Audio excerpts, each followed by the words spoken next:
یہ نہیں کہ میں سمجھتی ہوں کہ کوئی ایسا شاعر نہیں رہ گیا تھا جس کو ہم نے اپنے گھر میں پڑھتے ہوئے رہتے ہوئے نہ دیکھا. صحیح. یہ تو ادب کے اتنے بڑے بڑے نام ہیں ہاں جی کہ آپ تو مطلب بچپن ہی سے ان کو سنتی چلی آئیں. بالکل. تو یہ تو پھر آپ کی ہم کہہ سکتے ہیں کہ آپ کی رگوں میں بھی خون کے ساتھ ادب دوڑ رہا ہے.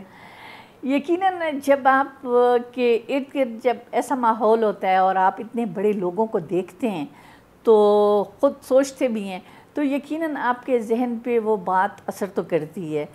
تو پھر میں نے بھی تھوڑا بہت لکھنا شروع کر دیا.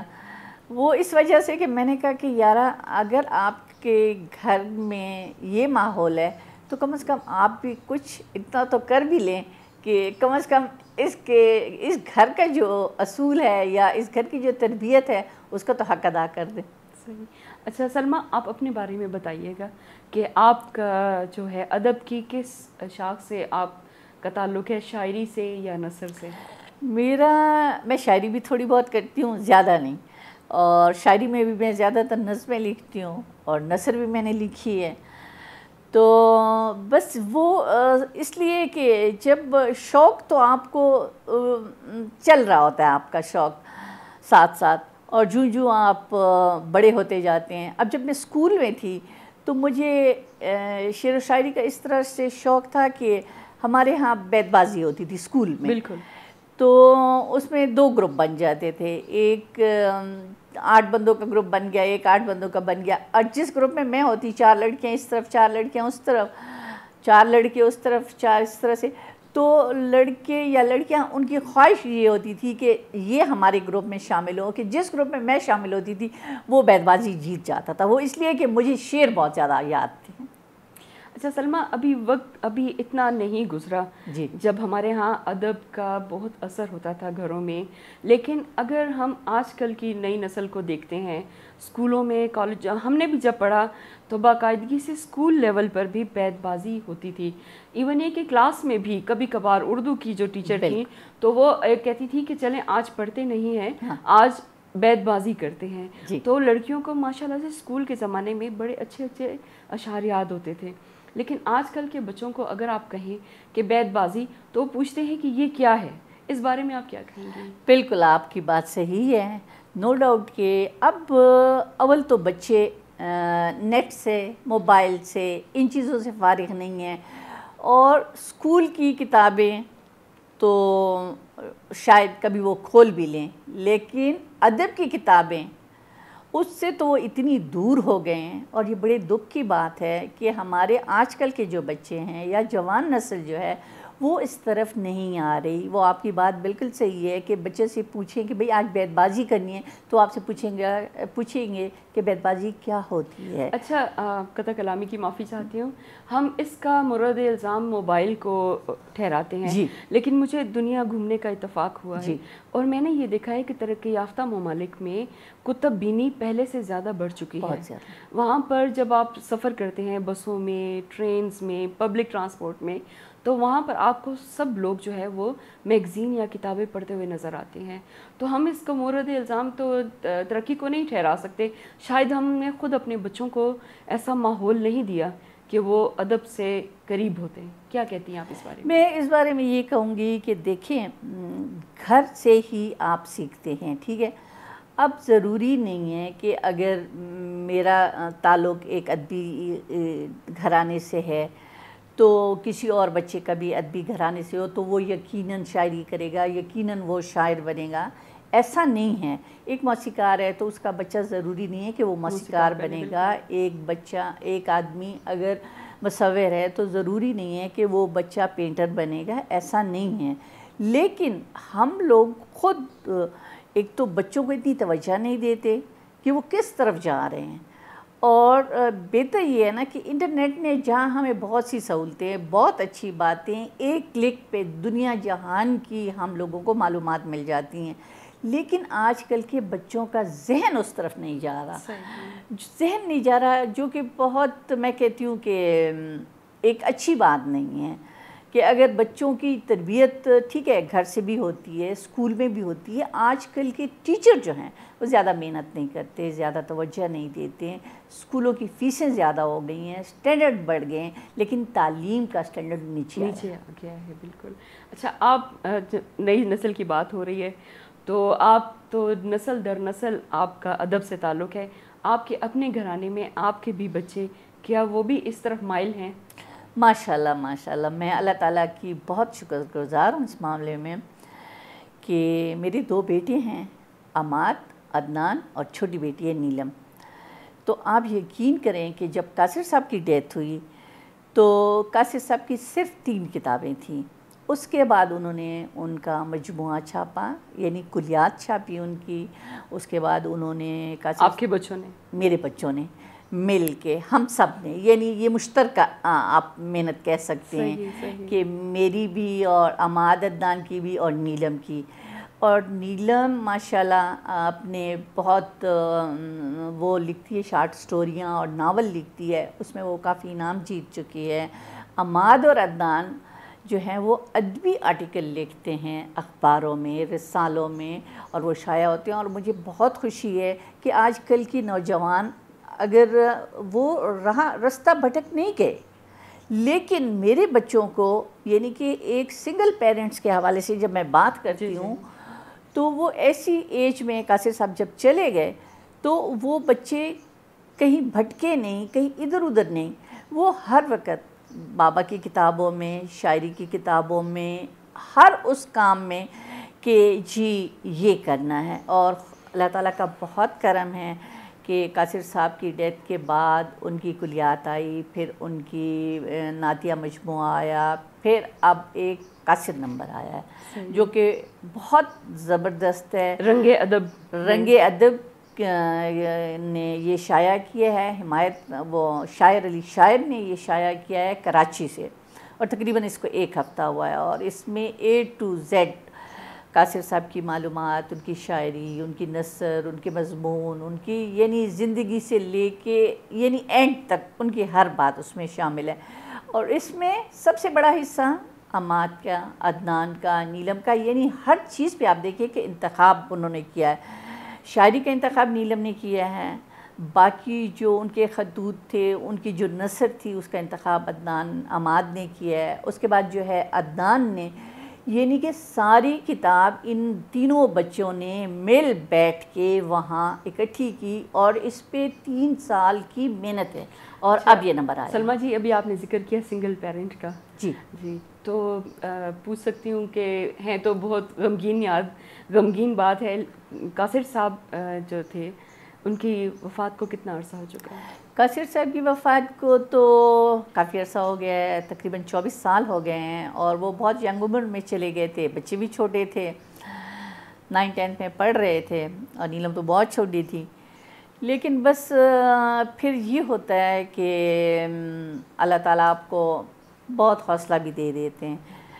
تو میں نے یہ کہا کہ بچے، سب سے پہلے میرے اوپر یہ ذمہ داری تھی کہ میں ان بچوں کی ایجوکیشن کی طرف بہت زیادہ توجہ دوں، کیونکہ جب آپ کا خاندان بہت پڑھا لکھا ہوتا ہے تو آپ کو کم از کم اس کے مقابلے میں تو نہیں، لیکن اس جگہ تک پہنچنا ضرور ہوتا ہے، ورنہ پھر یہ الزامات شروع ہو جاتے ہیں کہ جی قاصر صاحب کے بچے تو نہیں پڑھ پائے، یا ان کی ماں نے ان کی صحیح تربیت نہیں کی. قطع کلامی کی معافی، لیکن اگر والد زندہ بھی ہو نا، جی حیات بھی ہوں، تو تب بھی بچوں کی تربیت کی ذمہ داری جو ہے ہمارے ہاں وہ ماں پر ہی ہوتی ہے.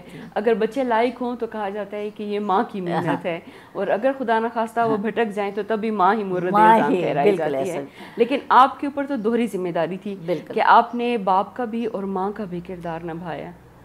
تو بس میں نے آپ سے کہا نا کہ اللہ تعالیٰ بہت ہمت دے دیتے ہیں، بہت حوصلہ دے دیتے ہیں.